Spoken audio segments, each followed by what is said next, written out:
Kalimutang mag-subscribe sa ating YouTube channel, Luigi Alcaneses sa YouTube. Thank you. Salamat sa Diyos.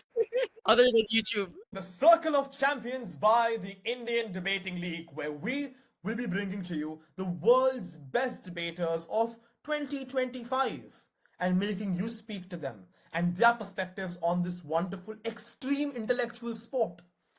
At the Indian Debating League, we believe that Indian debating deserves to be world-class and truly accessible to all.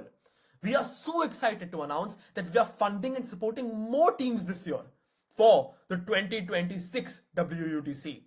Whether it's through international training, sponsorships, or sending more teams just overall to global platforms, our mission is to make debating excellent and a reality for everyone. If you are ready to take your debating to the next level, please enroll for the upcoming Indian Debating League workshops and tournaments. The link will be in the description. Ladies and gentlemen, welcome back to the Circle of Champions. Today, we have yet another champion with us. A debater so good that his achievements will leave you in awe. His name is Luigi. And his achievements include being the Open Grand Finalist and the It Best Speaker at the World's University Debating Championship 2021. Also, being the Open Grand Finalist and 5th Best Speaker at Australs 2022. Also, being the 3-time Asian Grand Finalist from ABP 23, ABP 2024, and UADC 2023. I think you already know he's extremely accomplished, but also very experienced. So with that, I welcome you, Luigi. It is a complete honor of ours to interview you. Thank you very much, Pranay, for inviting me, and also thank you to the IDL for also hosting this event. No, I'm happy to be here. Thanks for the introduction. Of course, I think your introduction honestly sums up a lot about you, I'm sure, So given you've been so many debates at this high level, I know you'll be providing a lot of value to our listeners, but also to me as a debater.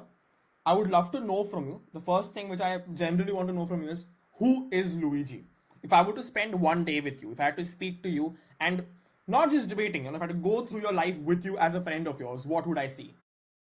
Well, if I'd say one thing, people like my YouTube channel, which has nearly 3,000 subscribers, and that's the one I promote the most, and I'll never take an opportunity to not promote it in this particular podcast. And one thing that you'll notice about me, compared to, I guess, like a lot of other people, is I love playing games.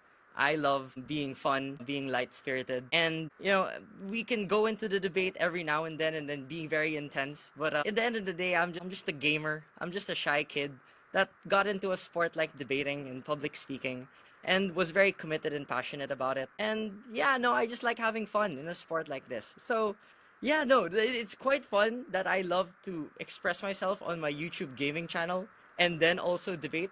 So if you want to know anything about me, of who I am, then just go to the YouTube channel and please subscribe, ring the notification bell, and watch for any future streams. Thank you. I love that. I think you showed me traits of being a debater, a gamer, and a businessman all at once by promoting your YouTube channel over there. And lovely. If you want, here's one thing we can do. For everybody, I will be tagging his channel in our title and in the description. So you can go, you can subscribe. I have already checked his channel out. I think there were a few videos on debating as well, if I'm not wrong, right? Yes. There was something on debating. So even if you're not a gamer, you will find something of yours over there. And if nothing else, it's one of your fellow own, right? It's one of your debaters. Go. That is true. That is true. Over there, subscribe. That is true. There was a particular live stream that I made where I was case building, but on the right side I was I was showing a video of Subway Surfers. So it was just the brain rot live stream where I was just chilling for the entire time, making arguments, but then everyone was distracted with the brain rot, and it was so productive. It was actually one of the best live streams I've ever had, and I found it to be quite impeccable. I think that gives you a taste of what I'm going to be in store for. It's the combination of intensity with light-hearted, which you just spoke about. So go subscribe, everybody, and that's one part, right? Now, I am also not only an aspiring content creator / YouTuber, right? I've already made a couple of videos. I have like an odd 350 subscribers on my personal channel at least, right? I'm still growing over there. I want to know what made you dive into content creation and YouTube in the first place. Since you've brought it up, I thought might as well ask. Yeah, no. So, I mean, for me, when the pandemic happened many years ago, it was quite devastating, honestly. Like, we were so used to going to teach in person. I was the type of coach to like really just love teaching in person and doing workshops in person, just immersing and then just being there to teach the kids. But when online debating happened, I mean, of course, this has been talked extensively before that it's been a miracle for a lot of Asian communities. But just from my perspective, it just changed the way that I taught and I thought about teaching. And I grew up on YouTube on debate and looking for all the debate videos I could find. But when you go online, all the speeches that you see, all the ones that you get inspired by, are always from speakers from all the Western institutions, like all the white people who give such great speeches that you get inspired about. But they're not the accents that we're familiar with, and not the people that I was familiar with too, that I Culture. looked up to. And so, I wanted to add in my voice. I wanted to also just have something that a lot of other people could also look back to. So what I did is I just made lots of videos here and there, just making some case builds, maybe some little tidbits about some motions, but not all the long lectures, because like there are some long lectures online, a lot actually, but very tiring to watch a long lecture on YouTube, wherein you could just look at for any short wherever you want. So I just wanted to aspire for let's find some topics, very simple ideas that so that I make notes about, make a video, upload it. Doesn't have to be the best, and just go and say my thoughts, and then let's see where this goes from here, no? And that's what I did. That's where it started because I wanted to find a way to archive my thoughts and then share it with the community. And I was like I guess I was so pleasantly surprised that in 1 year we went from like 0 to 1,000, and then in 3 months from 1,000 to like 2,500, and then of course that's how growth happens, and I it just never stopped from there, and I was quite happy. I think that sounds great, number one. It's good to see there's so many elements of you giving back to the community, whether it be finding more effective ways to do it or whether it just be giving back in general. And the reason I say this to anybody who's listening is because we just spoke before we started this recording about his career aspirations as well. And the first thing that I thought of is he's not thinking just money or just success, he's thinking community, right? So I would love to know, and perhaps for you to share as well, your educational journey so far, perhaps how that's affected debating for you and where you're headed, in terms of your life. Yeah. Yeah, no. So I mean, I come from a Jesuit school. It's called Ateneo de Manila, and I've been there all my life in like elementary and high school. And in college, I guess I was in a business course when I was in college, and that's quite funny because what I aspire to do now is not really related to business at all. And I took a second degree when I was in college to go into economics, and it was there where I was happy with doing the math. I wanted to do more, but also I liked the aspect of doing research, looking at stuff that I did in debate, like, talking about trade, geopolitics, trade wars, or whatever. And it just allowed me to immerse more in about the aspect of the social science aspect of it all. And so, since the classes that I enjoyed the most in college were the ones that were related to, community development and international trade and studying more about poverty, I wanted to form an entire career and studies around that. So I went into pursue my master's in economics in the other school across the street, which is the University of the Philippines de Diliman. It's the State University of the Philippines, and I was quite happy to just immerse in like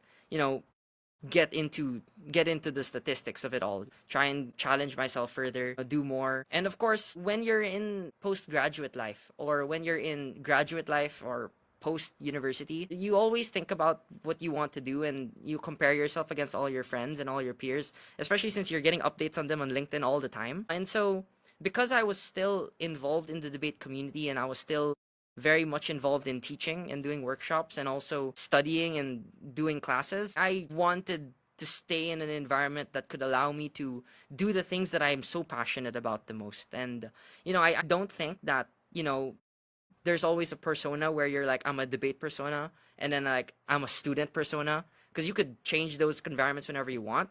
But in my economics, career, if you might call it, it's always like, if you have an opportunity to talk about real life issues and then study them because you're smart on it, then that's the best way to use your debate experience, right? Because we can't just like talk and then get mad at each other. We could do that all you want, but we can only do that for so long. No, and that's why at some point you want to challenge yourself to try and get out there into the world, which is very cruel and it's not forgiving at all, and it's not an easy life at all. It's not like you get to go into the best government position and then you're gonna be paid well, but there's always definitely gonna be some struggle, and I think if you're struggling in post university life and you're struggling in like postgraduate life, which I think is the most relatable thing everyone will look back to when they're older, and you find some anxiety, which everyone experiences, you always look back at what are the hobbies that shaped you. And for me, that was debate. And I don't know what value other people want to get from debate, but for me, that value was I wanted to learn more about the world. I was so curious. I wanted to read more, and I like that environment so much about being so curious, being so truth seeking, and that's exciting, like being with other people that also share that same passion. And that's me. That's me where I'm at right now. People might say like, "Oh, dude, Luigi's in his PhD in economics and whatever," but it's not like rose tinted lenses, right? Like everyone is in their own path. I particularly am navigating this life too with you all, and that's a true thing when you're going through this experience. I like how vulnerable and honest you are in your answers, because you've given me an answer which is yes about your journey, but I also you've tied it back to the audience, and there is a message of hope, if it makes sense. And I do think it echoes that teaching sentiment that you have. And when you speak to people, you do bring out the objective and the subjective and the moral side of things and try to put it forward, and it's very evident. So I appreciate you for that. I would love to know from you as well. Now you spoke about I spoke a lot about when it comes to giving back again. Again mentioned it's unforgiving. It's not easy to go and become somebody who's the top of the government in some sense, right? In the public sector. You also spoke about how even if it is unforgiving, you want to do it basically. So what about the public sector motivates you? Well, for me, it's really just that I think, especially after the pandemic, there was an internship that I joined where, we focused a lot on, gathering socioeconomic data on cities and municipalities, which, included like looking at all the, these gross, disgusting government data sets that are so difficult to work with, and you have to clean it up, you have to work through it all, and then, you look back at it and you're like, am I really helping the world? Am I really helping the government by doing this? Is it really like helping development? And it's very hard for you to find meaning in those particular aspects. And that's why you always look to the people that you're working with. And that's where I find the most fulfillment, because it's not like research is a solitary thing. So when I look back at my experience in, making my thesis, working with my other masters, classmates, or working in the internships that I was in, I always look back at, oh, these people are such good-hearted people. Like these are people that, they're so inspirational because they're so humble, and also because they're just so willing to just get in the weeds and the dirt of it all. And even if it's like not the best bureaucracy, I mean, no one's gonna have a best bureaucracy around the world. You know that you're getting motivation because you know that they're so passionate about what they've been doing. And I find that the most in service. No, you gotta find something that externalizes, gives your heart somewhere, because it changes you, but it also changes your relationships with other people, because it's not just transactional, which other jobs might feel like they are, but now it's like you're doing something because you're contributing to a breadth of knowledge, because everyone is like acknowledging that they're not good at it, they're not that the best at it, that they're trying and being a little bit more humble on it. And I guess that's my ambition. Again, not saying it's easy, my friends. It's so difficult. It is quite a struggle, but it's a life's work, honestly. Like, I've come to reconcile with the fact that, there's a rat race. People gotta like promote your career so fast, and you gotta rush. But at this point, I'm learning to slow down a little bit more, being more patient with myself, trying to like find the places where I can give the most value, and then think, not all dreams get succeeded. They don't all fulfill in the way that you specifically want it to. But you can always find passion in the relationships and in the activities and habits that you do. And I might be talking about debate, I might be talking about anything, but for me, that's like, it started from education, like the career aspirations, and then of course it's informed by like everything else that you've done, that I've done in my life. Yeah, that's hard. That's hard. I see it, and I think again, to anybody who's listening, the point I think it's coming down to is there's beauty in the struggle. It might be difficult, but I think you're finding that those nuances which make it worth it. And I think you want to dedicate your life to this. I think it's wonderful to hear, honestly. It's very refreshing to hear also. I would love to know from you as well. Now you train and have mentored debaters, you've coached debaters, you have been a debater. That too with many achievements galore, right?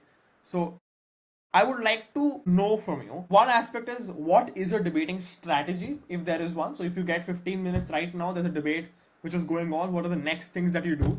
And number two, if you had to give like three do's and three don'ts to upcoming debaters, what would they be? Okay, so on the subject of prep time and giving 15 minutes, and whenever you get a new student and then you give them the topic, and then they don't know what to do, and then they're just very lost, I always like giving the advice that you always want to start with where you are, right? What are your intuitions? What do they tell you? What does the common average person that you are, or the imperfect person that you are, what does it encourage you to talk about? And that might start with an imperfect argument. That's gonna be the case. But you can learn from the way that you understand your intuition that, okay, maybe this is something that is based on a fact about the world. And then you look at, okay, I found this on the news. I heard about this on the news. And then you go and interact it with it and say, oh, this must mean that it is related to this characterization that I can run in this argument. And then you apply that into going back into some template that you might continue to develop, or what other lectures have said before, it's a mental model that you're continuously developing as you continue to practice. So for example, if you're creating a mental model on social media is addictive, you're like, what are the aspects of social media that structurally make it addictive? And then you start developing some, what debaters call mechanisms, and then you repeat that over and over again, and then you do more motions, and then you're like, oh, looks like this topic's coming again in some capacity, and then the patterns repeat and repeat and repeat. So part of debating is, in some sense, it's a very creative, artful deal, right? You're making a new speech every time. That's your speech. It's your speech. It's who you are. But at the same time, you're also making a speech that is somewhat based on a speech before, and based on knowledge before. And that's where training does its work. No, that's where the magic comes in. So for me, you might think, oh, Luigi, you get 15 minutes, he makes a speech. Well, that's not 15 minutes that I made now, my friends. That's 15 minutes of what, 10 years, 9 years, 15 years of your life that you've been doing this over and over again, and repeating, developing, correcting, fixing, crying about forever. You can't take that for granted. It's not wasted time. It's time that you've spent trying to discipline, in a disciplined environment, to really interrogate and really improve. Because the world is changing, but the mental models change too. And that's where the arguments change and develop. So that's my first opinion on prep time. The second thing, when you mentioned about do's or don'ts in debate, well, I guess my answer would be a little bit of a cheat. But I guess this is what I would say. If there are three things that you should do as a debater, whether you're a beginner, novice, or intermediate or advanced, it's just that you want to develop a reading habit, which is some acquisition habit related to being immersed in the world, which is just reading without social media and the distractions abound by being sucked into debate because of the debating sport, but being tied to the world because reading is a good thing for you. Number two, because one thing that you want to do as a debater is that you want to be more comfortable with your voice. And speaking a lot doesn't mean that you have to speak like the theater kid that is also good at debate and is better at debate than you. I started in debate not having theater experience, and I was extremely shy and very, very, very, very, very insecure about myself and the way I spoke. Literally, when I joined debate in grade 7, all my peers were the peers that beat me in the extemporaneous speaking competition the year before, and that was in a competition where I gave a speech and I stuttered in the middle of my speech because it was impromptu speaking and I wasn't good back then, and I repeated that speech in my mind over and over again. And I felt I hated myself. I hated the way that I spoke. I hated the way that I stuttered. I hated how slow my mind was, how I couldn't adapt into a speech. And then I go into training. I give a bad speech again, and all of them are so good at giving speeches. They're so used to doing it. But when I look back at that kid, that 13-year-old kid who started in debate, I look back at why did I hate myself so much? Why did I hate the way that I spoke? Well, it's because I was still learning to be comfortable with my voice, the way that I spoke. I didn't have to change everything about me. I just had to learn to embrace the way I speak and learn to adapt to the way that I want to make my argument. And there's a bridge there, no? You become a new voice that you are able to become familiar with. That's your debate persona. That you play the game, you go and make your speech, and now you're able to critique yourself more, what's the term? Healthily in debate. The last dude that I would say about debate is when you're debating, it's more common than not that you will lose. And part of debating is not in winning and then replicating the wins. Like replicating the winning speeches that you have. I mean, those speeches are going to be quite good. When I was in high school, I won a lot when I was in extemporaneous speaking and doing all those little tournaments here and there in the local scene. When you really want to challenge yourself, you're going to have to lose. And you're going to have to lose a lot. And you're going to have to lose in times when you feel that you should have won. And you're going to have to lose in times when you feel that other people are not being fair to you. That's inherent in debate. But what is something that you will take from all those experiences? It's that you're still making speeches that you are going to have and cherish. And whether that is a losing speech or a winning speech, still is a speech that you made because before you went into the round, you thought it would have been a winning speech. And that's what matters, no? That's what matters. It matters that you had this intuition that it could have won. And that's what you're holding on to. That this is a discipline of trying to make speeches that are capable of winning. That's the habit that you're developing. And then as a perennial loser in my CV, as you might see, I don't know. That's the part that I'm most I cherish a lot. I cherish a lot of those losses because those are the ones where you grow the most because you reflect on those the most there. You don't really reflect on your wins a lot because you can just take win and then you hang up your medal and your championship somewhere there. But no one's gonna go back to your championship. Only you're the one that's gonna go back and then reflect on it very deeply. And then that's when losses have a lot of meaning. That's a lot of advice to give to a novice debater, but I don't know. I like saying that to like the kids, you know, like when they're starting off. It's very important that you start them off with the reality of debate. That it's gonna be so heartbreaking, but it's also gonna be so difficult, and it's also gonna be so exhilarating because there's so much to do. That's where I started. I think that's quite good actually. I like to end there on this one. Yeah. I think I would have wanted to hear this advice when I started off. One of my reasons was to say that is because actually a couple of reasons. You mentioned, you hated yourself when you were 13 and you were debating and you said you were against these theater kids. I personally am, I don't know, a theater kid and a debater. My first time on stage was when I was 5 years old, right? So when I started debating, you best believe public speaking and theatrics was my crutch, you know? Even if I don't have a point, as long as I know the audience thinks I have a point, I'm good. And of course, you have to let go of that to really bring your constructives in, you know?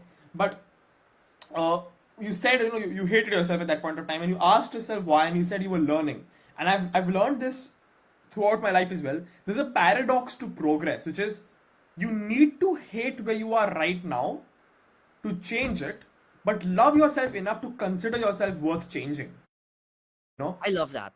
Yeah, and I think that's what it comes down to. The reason you did not stop is because you knew there was more for you, and you knew you had to put that effort in because that's what you owed to yourself in some way, you know.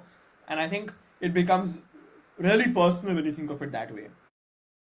I love that answer. I think a lot of people are gonna take a lot home from that. And the good thing is, even if they think it's overwhelming as an answer, they can come back and watch the video again and again give me those view counts. You know, The I'm quite retention, happy the with that. retention. There you go. So that's what I'm happy about. Uh, Now I would like to speak more about your debating career when it comes to your country and how you feel Philippines has been for you. Do you think the culture of debating in Philippines is strong and supportive in the way that is good? And if so, what are the good parts? And where can it improve? Perhaps. I would like for you to even perhaps think in a broader Asian sense. Any other country and any perspective you have, any debater friends that you've made and how they get trained or funded or whatever else, and Yeah. from that angle. Yeah. No, I think what I'll say is this, right? For me in particular, there was this narrative that I was exposed to immediately after, all four of us made the world final in 2021 in Korea. I was Nacho, Vitog, David, and I when we had two Ateneo teams in the final in Korea, which was of course the achievement of a lifetime, right? Like that's something you can only say that happens in the 40 years of worlds, that it's not just one but it's two, and it's also, the Philippines finally getting there. And there was a narrative that was said at the time that, like, the Philippines is now put on the map, like now we're in the world, and then now we're capable of the world. And for a while I was like thinking about that it felt so undeserving, because it's not that we just came out of nowhere, because the Philippines, I think, was very unique in as much as, from my experience, it has such a rich debate history because of its organizations and debate clubs and its alumni support over the entire past decades. And that was most evident to me after 21 Worlds, because there was a particular, it was a little congratulatory post, or a good luck post that happened right before we went into World Final. Literally right before the round, where they made an entire document where all the alumni of ADS were posting their good luck messages there. And then you would see all the names of all these institutions, like the legends of Philippine debating, that have, far gone and here and there, that you might never know about unless people tell their stories. Like, these are people like Ian Leasing, who was a World Council chair in the entire world community, who was already there leading the development of Philippine debating and Asian debating across the world. It's people like Sharmila Parmanand, who was already World CA in 2013 and was one of my first coaches when I started out debating. It's people, people like them who continuously give their heart out to the community in a time, like, arguably simply more uninclusive time, right? A time where it was all just white people, just making jokes and then winning, and then because they were already very privileged and they were already the best, and they already had the best education, and they already, were already trying to make their mark then. And I look back at, what it means to be a successful debate organization and institution. All of us, by the way, like all of us that made the world final, all of us are hardworking, very inspiring in our own respects, and we've dedicated years to this craft. But it's also unmistakable of the fact that all of us have been trained by, like, an entire culture of debating that is so intensive, and also supported by alumni, but also by the fact that we're privileged by being part of private schools in the Philippines, and also being, so supported by many different people throughout our entire careers as well, that were so willing to help us out. Like, for me, that was like someone like Mahar Mangahas, who was my coach and coincidentally was also involved in theater and was the first one to give me theater exercises when I was young. I was so terrified and so scared, and like I found it so difficult to do all these uncomfortable exercises back then. But those were the things that made me grow the most, no? Because they were very foundational, because they would challenge you to get better and better, and they were already there even back then. Like, I'll say this because this memory always comes back to me every now and then. It was like Sharms who like wrote me what you would call in the Philippines a palanca letter, which is like a letter of best wishes during our our religious retreat back then. She was like a coach for the national team at the time. And I was in the World Schools team, but I wasn't in the national team at all. I was just in the development squad. I wasn't even like in consideration, by the way. I was just starting off. But she took the time to like write me a message. And this is Sharms, right? This is Sharms, 3-time Asian champion already, best speaker of Asia, all of that stuff. And I look back at that and I'm like, how do you make time to write a simple message for a little kid's religious retreat in his private school? And I was like, that stuck with me, man. Like when your legends, the people that you've looked up to so much, when they really there for you, and you know that they've given their heart out to the community, and you look back at how much they've given, how could you not also give back? Like how could you not be that type of person too? And that's the immediate response for me, in my opinion. That's the Philippines. We're many institutions. Actually, like, I don't want to say that it's been perfect, because the Philippines has also had its struggles up and down, right? Toxicity throughout different institutions before, maybe even Manila centric, Imperial Manila elitism, because all the best universities in debate also coincidentally came from the urban centers as well. But the challenge the Philippines has always had, and I think this is also reflective of Asia as well to an extent, is that if you really genuinely want to be inclusive as a debate organization or as a community, is that you need to have down to earth personalities that are so willing to put their foot forward to try and reach out and make debate more inclusive, because they're not so self-centered as they were before, and they're not so absorbed in their own successes, because they want to lift up people too, just because it's so addicting, it's so energizing when you see someone that is so good and so good-hearted in the community. I'll give a shout out now, because this guy is like really in my head right now.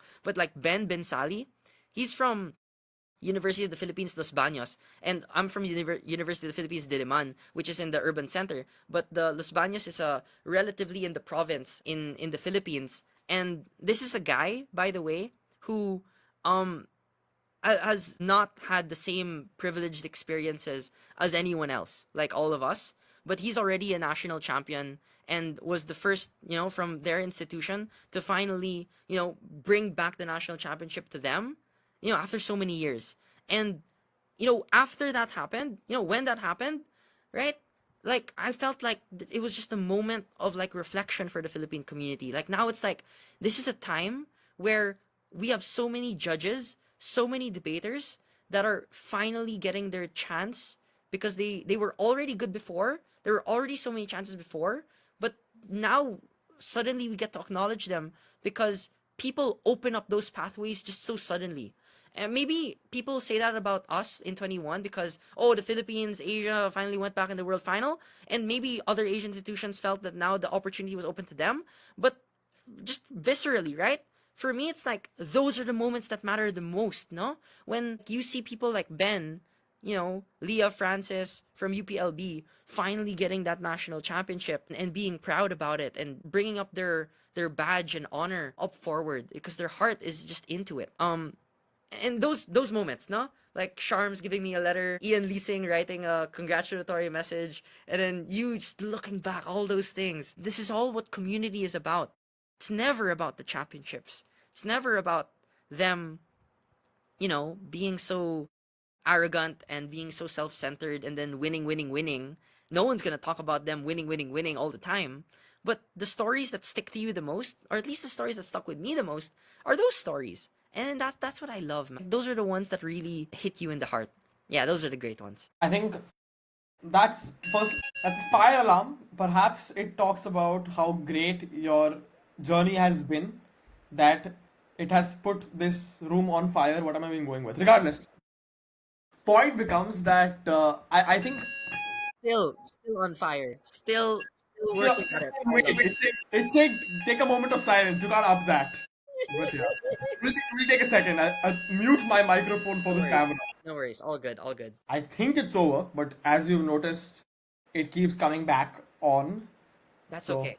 when he was speaking as well, it went off, and I was like, I'm so glad he's getting emotional and he's speaking about something which really matters to him.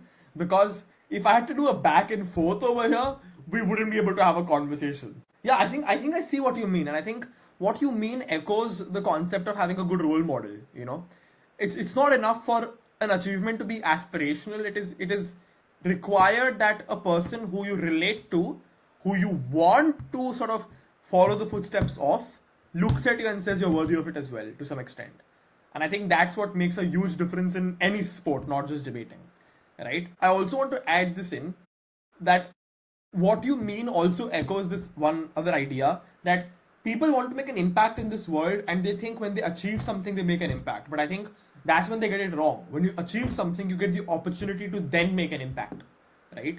Which basically means similar things to you, like that people who are decorated gave you their time and energy when you thought that perhaps they had better things to do or bigger fish to fry, and that's what made you really yearn to do really well, and that's what you're doing, giving back to the community now, and perhaps creating another Luigi, right, in the process.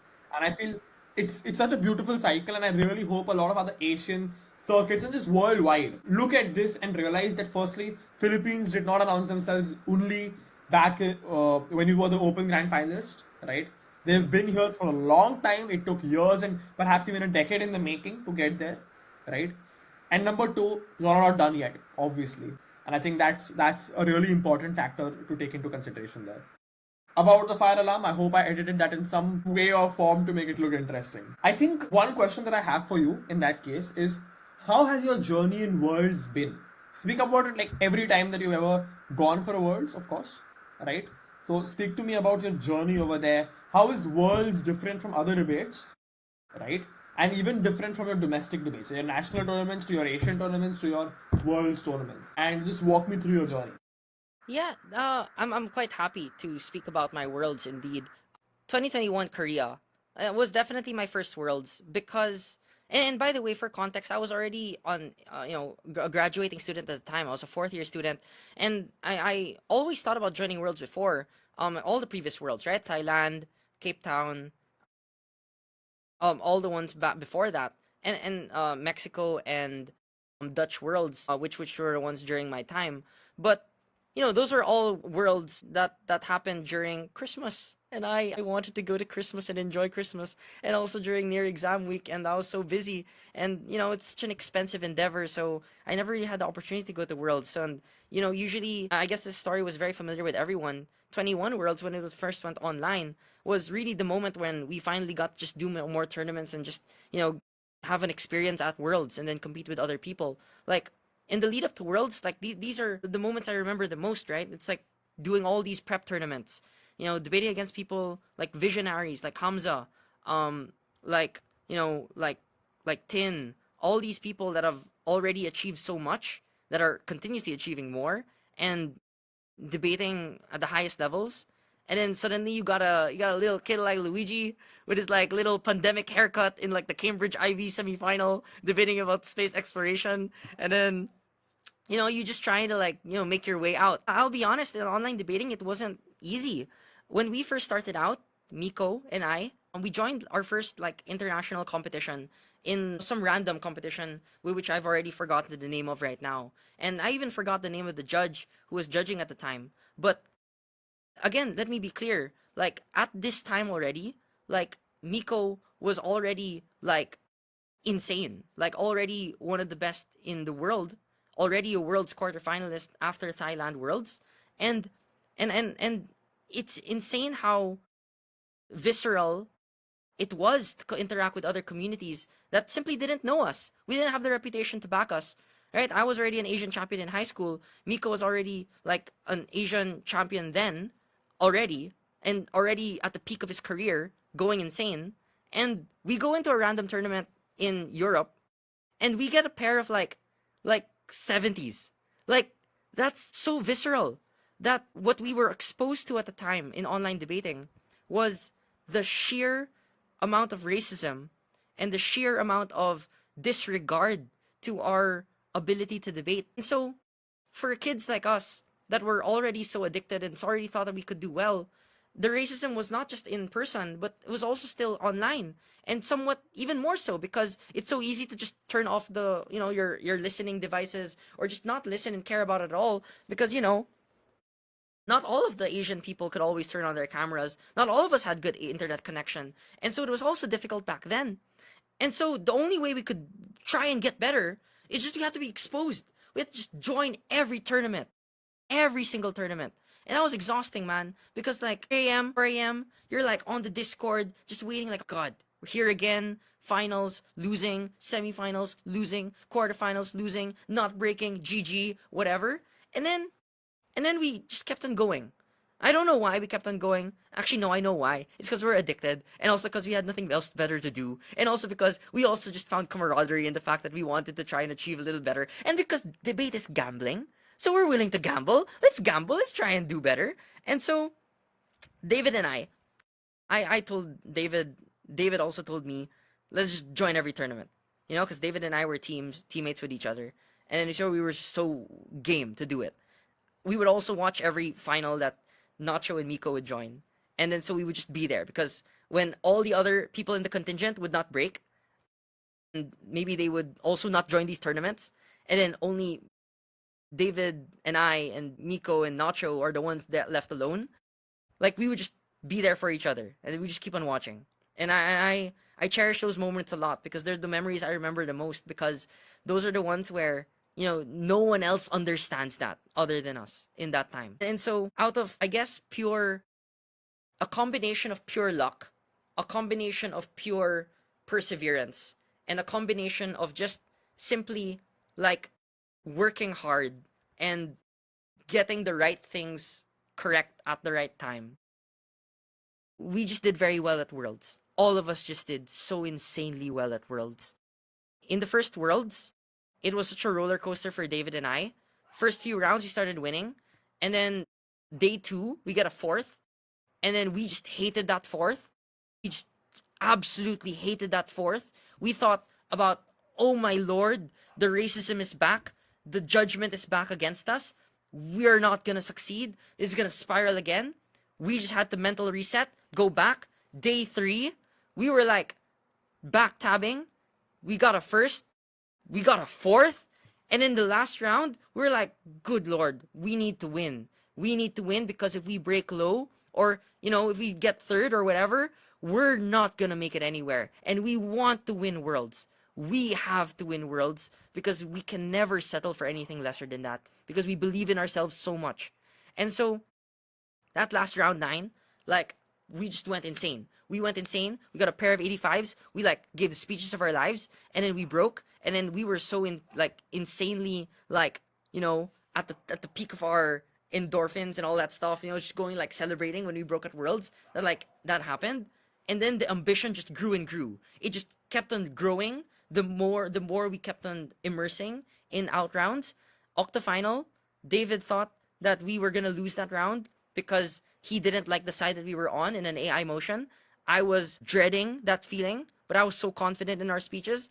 And then we still went through quarterfinals up against some of the best institutions in the world. And these are people that made world semifinals, world finals already before, even Asian champion, and we're the best already. And then we were just Team B in Ateneo. And it was a motion about Biden and stimulus packages. And I read so much about that, and it was an economics motion, so obviously it was my motion, and so I was so game to just double down all my efforts there. I gave the speech of a lifetime in that one. Semifinals, I had to come out as a K-pop fan to David, who did not know I loved K-pop at the time, and that was insane because literally David was starting off by making all the arguments about why being a K-pop person is good because you're immune from climate change because you're rich. And then it was only me when I started talking about all these ideas about, oh, here's JYP, here's Twice, here's BTS and all those things, when David started to realize that, oh my god, Luigi's a K-pop fan. And then we just rode along with it, and then we just enjoyed it. We had fun. I even made some jokes in that semifinal because I wanted to be myself.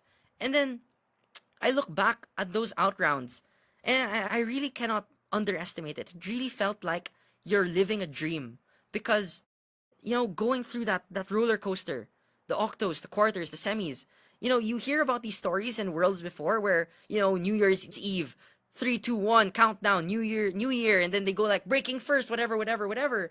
And then you hear about the out rounds. It's like 3 hour deliberation, 4-3 split, whatever, going through. We lived through that, right?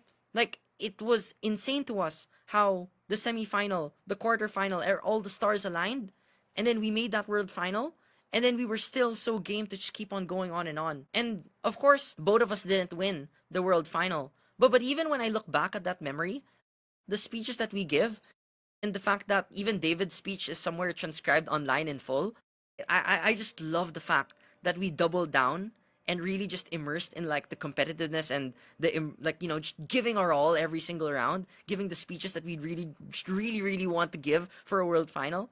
There's a part in my world final speech where like it's the last minute of my speech where like I give a line that I really am proud about, where I talk about like some little kid back then in 2013 being very small, thinking that he never was worthy of the world, now finally having that opportunity. Like I look back at that moment when I give that speech and I'm like, yeah, that's a part that I like. I like that about myself. I like using that platform for that moment. And I love the fact that I budgeted my time management so well because I had to finish my responses by like 2 minutes 30 seconds just so that I could have enough time for that shout out at the end. And I was like, yeah, you know what, I'm gonna do it and I'm gonna make it through. And then I made it through and I was like, yes, we made it, this is it. And I don't know, that 21 worlds, like that entire like saga, like I don't know, it just feels like it's so vivid whenever I tell these stories again. When I always look back and tell other people about what it took to make that worlds, I don't really like saying that it's just because we were so good, right? It's never because of that, right? Anything could have gone wrong, right? We could have not had a K-pop motion in semis. We could have not had an AI motion in octos, which David is good at, or a quarters motion on economics, which I'm good at. And we also could not have, given good speeches that we might not be proud of. And maybe we might rationalize ourselves in some other way. But we also just couldn't, maybe we couldn't be lucky. Maybe we might have a judge that gives low speaks in round 9. And maybe we get fourth again. Maybe we lose again. And I'd never want to take it for granted that we were indeed very lucky. That luck plays so much in sports, but also more so in debate. That all the more, I think, in my opinion, that is when you have to be more willing to be open to the opportunities of randomness in debate, but also be more willing to be more appreciative of the work that you're doing and just be more forgiving of all the memories that you cherish from that world's run and the passion and dedication that you put into it. So that when I go into a moment like this, when I tell about it, I hope you notice that the reason why I started out talking about this memory, when I started talking about like the fact that Nacho, Miko, David and I, and the rest of ADS, all of us were still in that Discord call at 3 a.m., 4 a.m., listening to each other. Like, that memory is inseparable from the appreciation of that achievement. And I love that. I love the fact that we have that memory to hold on to. Because that's the story I want to tell. It's not the story that like we're very smart and we're so good and then we made world final and that we're legends. It's the story that we started off as ambitious kids that thought that they were worthy of the world and achieved it because we are. And they wanted to show that the rest of Asia is. That's awesome, man. Like, I love that. I love that as well, honestly. And I think there's so much to take away. Again, I'll probably have to watch this interview back, to gather all those points and more so the emotion from it as well. I think I think you've been through a journey is what we can say. You've been doing this for a while now. And that's what makes you feel like these are eras for you. Like 21 is one era, 22 is one era, right? 23 is one era. You being 13 and starting out is one era. And that's how the feeling is. And I see it sort of go through. Perhaps for a spicier question. Since I can see you are very community and country oriented and you love debating, I would like for you to tell me, is there any local song or let's say movie which reminds you of your debating career? Local song or movie? that reminds me of my debating career, oh, I have a great one for you, my friend. I have a great one for you. One of the highest grossing films that has come from the Philippines, which is on Netflix, by the way, which you can watch, is a movie called Hello, Love, Goodbye. And it just came with a sequel recently, which is called Hello, Love Again. Obviously, it's a great movie, by the way, independent on its own. It's about Philippine migrants in Hong Kong and their experiences. Interesting story on its own, but it's also a love story. But it's also a story of loss, a story of redemption, a story of ambition, a story of personal struggle. And there's a moment, a penultimate moment. Not to give spoilers on this movie, but there's a penultimate moment in one of the movie, which is also one of the lines in the trailer. It goes along the lines of where it says that there are places which are just layovers. You know, places that you go by, like Hong Kong, right? Like Hong Kong, a place that is a layover going from here to there. But there are also places where you stay and you cherish the memory, you hold on to that memory, and you let it sink in. And I know it's in the context of a love story and also Philippine migrant issues, but in debate, this is what I want to say about debate and debate as a career. You know, most people in debate, the debate is an activity, it's a hobby, it's a fun thing. It's for most people, it doesn't have to be the intensive thing that it was for me, for David, or whatever. For most people, it's really just an experience where they want to learn public speaking, they see the community, they go in, they go through the 4 years of college, and then they go out, and then they do something else on with their lives. They move on. Um, for me, that experience is somewhat like that, somewhat not. And I want to share my thoughts on that, like right now, actually. It's quite nice. In one end, debating gives you a sense of your identity when you immerse in an activity and you're in that echo chamber, right? I love the echo chamber of debate. That you're with other people who want to play the game of debate. You make arguments, you experiment with arguments, you play the game, you try and beat other teams, and you just learn more about the world. You apply it, you play around, and then get better and better and better at this specific sport. Maybe you learn about a meta, you learn about a strategy, you learn about framing and contextualization, you apply it, you get better, you become a nerd about debate, you immerse in it. And then you're back. You're back to who you are after. You know, you're still the person you are. You don't have to be a debater like that. And then you could, just enjoy and then be who you are. But on the other end, debate stays with you. No, a lot of it still stays with you. Not just because of the people that you were with and you're friends with for lifetime or whatever, but also because the way that you think is simply shaped by your debating. And that's something to not be ashamed of, not to try and grow out of, but it's something that also helps you grow and become a more humble and better person. I think that debating for me, as I learned to immerse more and I would say this is more applicable to my 22 to 2023 to 2024 self, is that this is in the lead up to me being world's core in Vietnam, when this is a period in time where in debate I took a break. I took a break from debating because, I was taking my master's degree and then I was like, immersing in academics and then trying to, I was cheering on everyone else. Like I wanted to be more of a role model, not be in debate too much. I was scoring here and there. And then, I was preparing to, give workshops around the world. And then, I did give workshops around the world. I met other debate communities.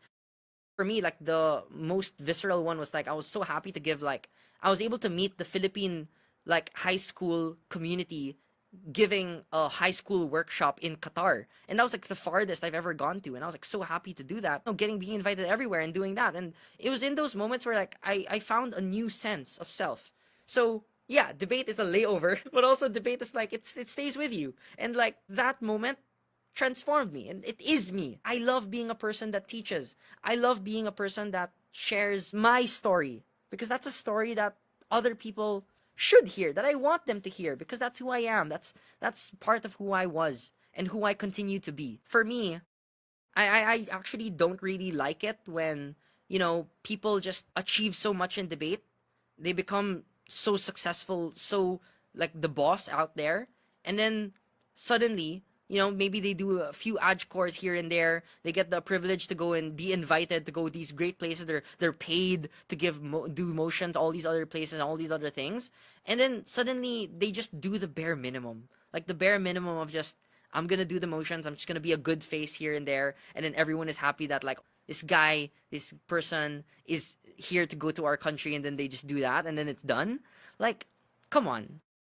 There's more to that, my friend. There's more to that. People look up to you for a reason. And there's a moment where they now want to look up to the person that they really hope that you could be.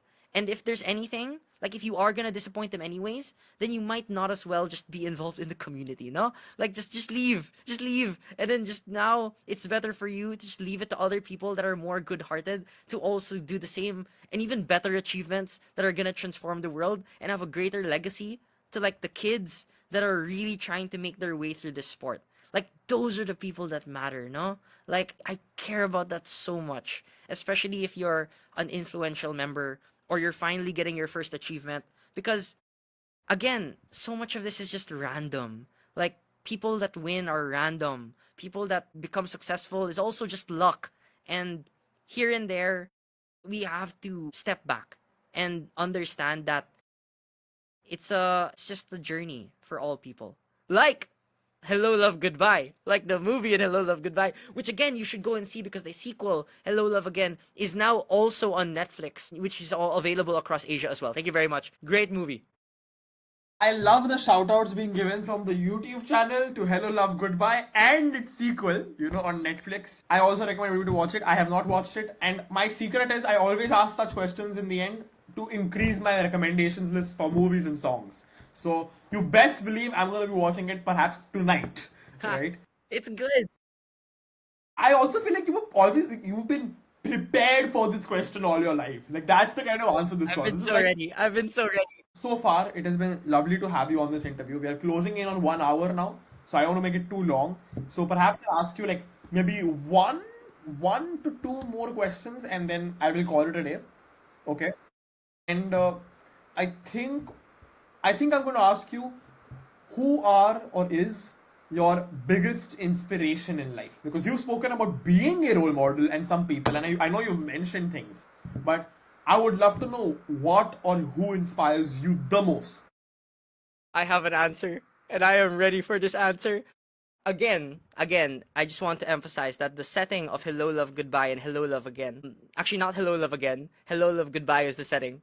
It's in Hong Kong. And I would say the greatest product of Hong Kong ever in history. History, and also an inspiration for all time is none other than the unimitable Brian Wong. Brian Wong is my inspiration in life, not only from debate, because I don't know, everyone should search Brian Wong's speeches in debate, and then you will just see the insane ability to comprehend, such insanely complex arguments, but also the bravado to just want to deliver it in the most fun way possible in just in who they are. And Brian has never changed throughout their entire life. Like, from the beginning, like I first met Brian because Brian's like only just a year older than me, by the way. But Brian obviously is a prodigy. Went to Oxford very early. Did amazing things for the world. Rhodes Scholar, all those other things. Like that's all the usual stuff. But for me, Brian Wong was the first one when I was a high schooler to give me an 85 is speaker score. That inspired me to go further and become better at debate and then keep on going more. But also, Brian in particular, like, just gives a work ethic that I simply aspire for. Like, not only from the apocryphal stories about how much Brian Wong reads, like reads 300 pages a day, which I don't believe, but probably is actually true, and that's insane. But also in the sense of how much Brian is able to write and how much is able to produce for academic research and also for Hong Kong as well. And also the career that Brian has developed for themselves too, which is like, being at the forefront of AI and philosophy, but also in politics and traveling around the world in Asia and talking about development all the time. Like, who wouldn't want to do that at the intersection from debating, right? Like, for me, whenever Brian comes by to these events, which Brian has already done before, it's now other people's turn to do it. Like, Brian used to teach at HKPDS, for example. It's the Hong Kong Parliament debate workshop and tournament that has been hosted for like literally decades now in Hong Kong, that's been run by Sir Loke there. And Brian's a product of that, like being taught ever since like very, very young, and always comes back to go and help Hong Kong debaters and Asian debaters continue to improve and do classes from 9 a.m. to like 6 p.m. every day, which is insane. I've been doing this the past few years, and every time Brian comes by from their busy schedule to just go and pass by, just give a few tidbits about wisdom about what debating can do. Like, do you want to be a barista or do you want to go and do great things in debate and all those things? I just can't help but be so happy. So happy that like we've produced such great, cool people like that. Like, that's a story I love. Brian is such a great person. Like, I'll say this, and I just want to pivot this to like the world's Panama thing, because I would want to talk about the world's Panama thing now, but Brian was one of the first people to message me after World's Panama. And there was a line that Brian said there, which is, no matter what happens in your debate career, no matter what results you ever get, the reason why people will always believe that you're a great orator, using the word orator, that's a Brian Wong thing right there.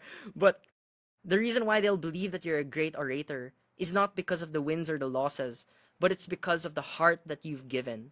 And from me, now at the end of my career, to hear that from someone who's already done with their career, right? Brian died in world semis, in amazing fashion, by the way, in a very competitive round in Thailand Worlds, when I might have thought that Brian should have won or whatever, but who cares about that? Brian still takes the time to message me and say that that's what matters in a legacy. And that's what makes people, memorable in debate. Perfect. Yes, I think my laptop hanged for a moment. But I think, again, you're always so illustrative and you always provide each and every detail. It never lets a person hang in some sense, even for people who do not know who these individuals are. I think you've done a brilliant job. I think for the last thing I'm going to ask you, I think you want to speak about the Panama as well. Your Panama experience is what you said. So you can walk into your Panama experience. And right at the very end, I would love for both of us to speak in our native languages once. So you in Filipino, Okay, I am. I Yes. will speak in Hindi. Okay, Okay? that'll be cool. And That'll we'll be make it cool. a fun thing. We'll make it a fun thing. So Okay. tell me about the Panama experience and then we'll get at it. Okay. All right. Yeah, I'll say one thing. Actually, a few things about Panama Worlds. Over the past years, right? Like, just for context, I have embraced this, persona about like teaching, workshopping, all those things. But also, I never liked, just giving up on debate competitively, because it's just so fun. It's so cool. It's so great to just give more great speeches that I can be proud of, that I can continue to like, keep on having. That, for me, the competitiveness of it all never leaves you. And when I had the opportunity to finally, like, because before I never got to do these tournaments a lot, like go to Australs, go to Worlds a lot, and do those things, I thought to myself that now that I'm here with, Bea. Was my teammate throughout all these years in my UPD career, and obviously has been one of the greatest inspirations of my life in that career, in that part of my life, and also, in all time. At this point, it was all a matter of shifting perspective, right? It's not about always wanting to, dominate and prove myself, because I've already proven myself to the world, but it's about trying to really do it well.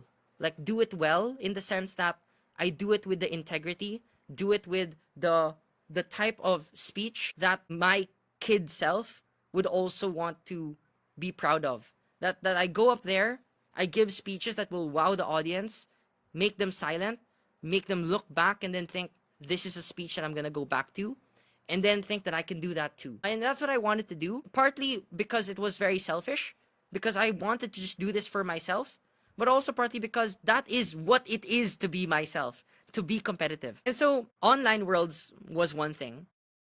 Bro, in-person worlds in Panama was a whole other experience, my friend. And I will say this. One thing about Panama Worlds, and of course this is a true thing with respect to worlds that happens in many, many, many far off places around the world that are inaccessible, is that one of the lowest attendances of Asian communities and African communities. And this has been spoken at length everywhere else from more credible individuals who have also extensively documented the visa problems and all the other problems that Asian communities faced and accessibility. But for me, when I was coming in, I always thought that I'd be immune to it. I thought that because I'm Luigi, I thought that it would suddenly just go away. That because I had a reputation, it's very, very easy for people to just be like, yeah, like, no more benefit of the doubt. But at the same time, it came with its own host of problems. And I genuinely underestimated how difficult it would be, my friend. And I genuinely thought that in-person worlds was always going to get easier. And it makes me even think more about what David and Toby went through in Madrid worlds.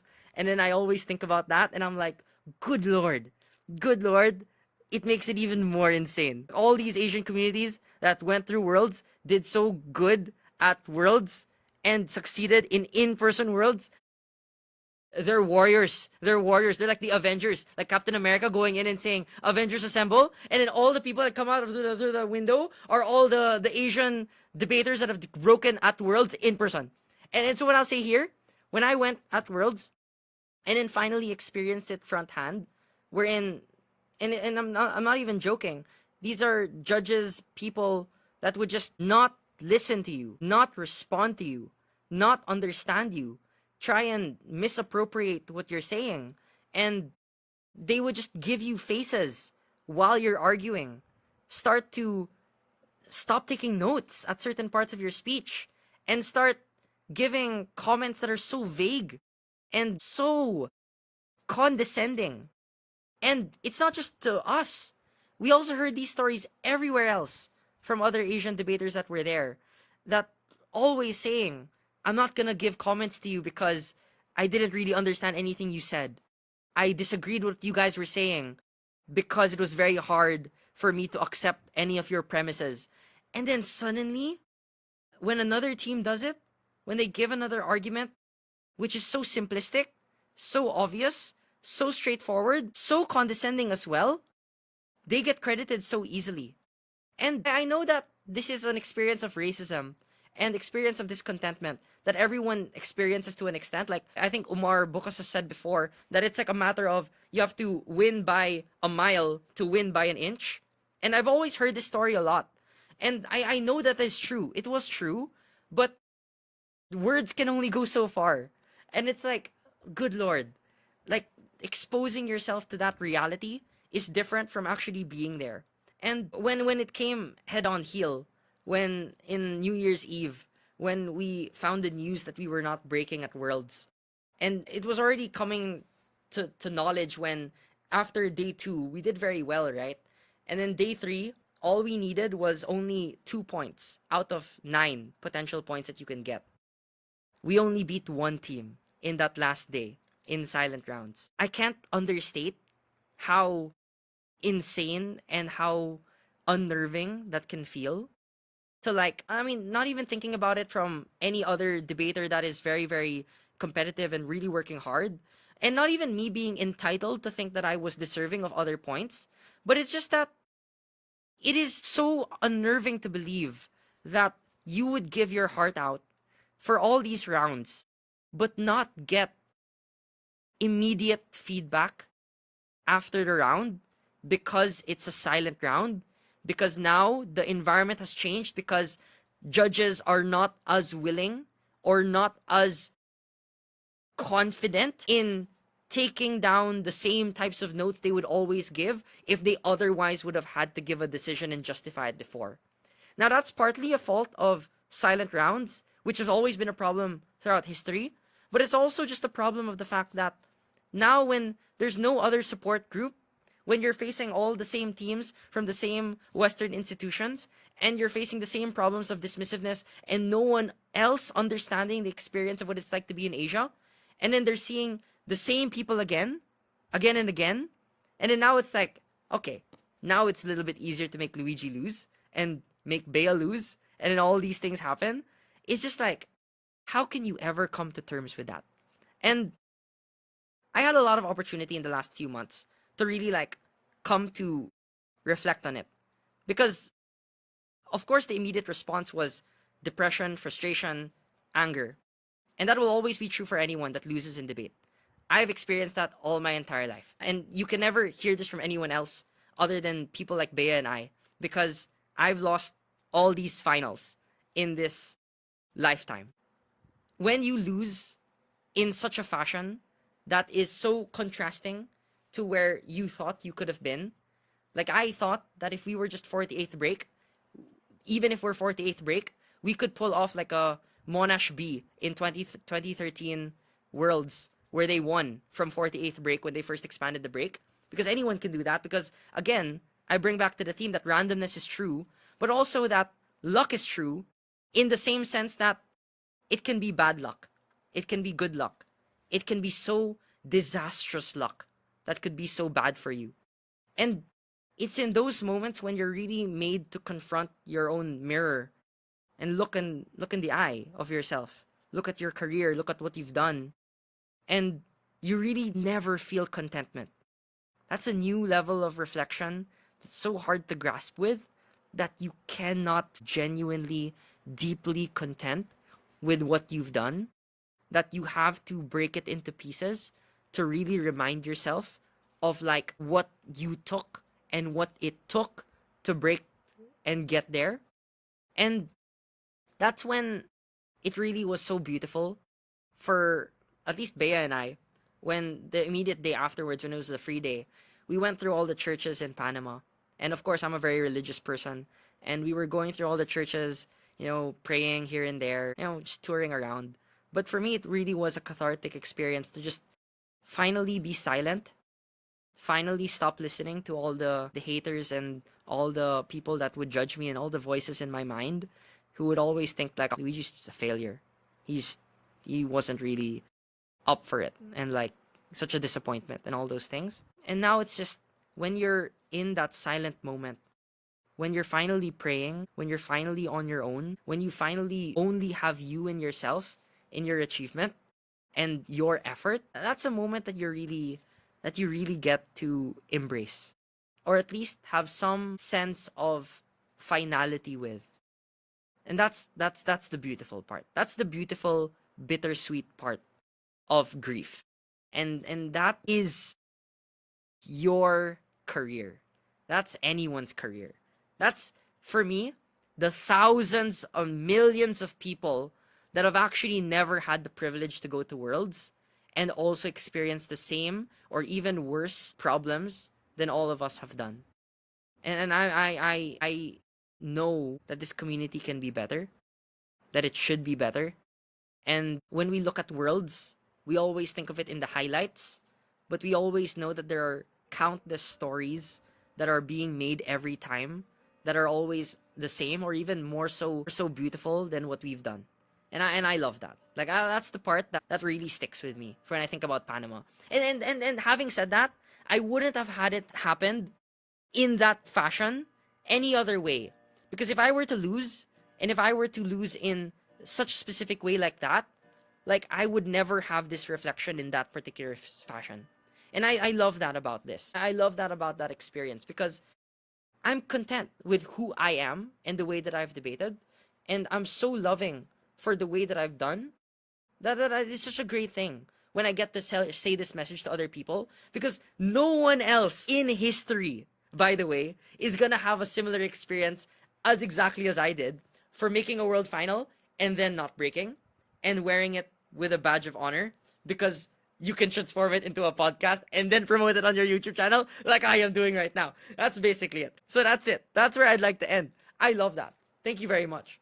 Great. I also want to add this in that there's a cultural context to this. There's definitely a big difference in debating a world finals in nation country, let's say, right? Versus going that far along, right? And I think those cultural contexts matter. This is why these conversations matter. It's not going to be easy, and it shouldn't be easy. I mean, I'm not saying this in a bad way. there are always struggles and pain points, right? But that's what makes the success that much sweeter, as you just mentioned, right? So I know for a fact this conversation is not only going to equip people with the mindset that is required, the mental ferocity that is required to go into worlds or go into international tournaments and do well, especially far from home, right? Understand the amount of financial implications that have, the amount of toll it can take on the human body, which you wouldn't really realize. You'd think that debating is only happening when you're debating. If I debate you right now, that's what's going on. But it's 24/7 in my mind after the debate as well, and before the debate as well. It's going to happen. I don't know, maybe I don't even know who the opposition is, but I'm thinking of a topic, I'm thinking of how I do it, I'm thinking of past debates, right? And it genuinely affects the way you view the world and view yourself. Everything that you've said resonates with, I'm sure, every debater's journey. And as you said, nobody's story is going to be the same like you. And therefore, everybody's going to chart their own ways. And there's a quote that I really love, and I'm sure hearing you speak about your role models and things of that nature, you will agree with this as well, which is you have to stand on the shoulders of giants to see how far you can go. Right? And in this conversation right now, you are one of those giants for a person who's looking to stand on your shoulders to see how far they can go. So I'm sure it's going to be one of those moments where a lot of new debaters are born, and I thank you so much for giving your time. The last thing, as you already know, Yeah. you have to speak in your Yeah. native language and I do mine, right? We have to think about what we have to say though. And I think we should promote your YouTube channel. Okay? Huwag kalimutang mag-subscribe sa ating YouTube channel, Luigi Alcaneses sa YouTube. Thank you. Salamat sa Diyos. Other than YouTube. All right. अगर आपने वो सुना, मेरे हिसाब से आपको भी Luigi के YouTube चैनल को अभी के अभी सब्सक्राइब कर लेना चाहिए. वो सब्सक्राइब बटन दबाओ और कमेंट करना शुरू कर लो. I love that. Thank you. Thank you very much. I love reading That's cultural beautiful. things. It's so much fun to hear each other speak So in good. different languages. I hope I get the time and more so the absolute passion, to come all the way to Philippines as soon as possible and meet you in person. This interview has been wonderful. I think not only have I gotten enough inspiration to look at debating even more closer than I already do, and I'm sure that other people have as well. But also, I feel as if there is a person out there who's wanting to look at debate as a way to uplift people rather than just themselves, and I really like that. So, thank you so much for that. I truly appreciate you, and I thank you from the entire Indian debating community as well. And I hope this impacts lives. Thank you so much. Thank you very much, Pranay and IDL. Thanks everyone as well for watching. And yeah, take care. Take care, everyone, and stay safe. Bye-bye.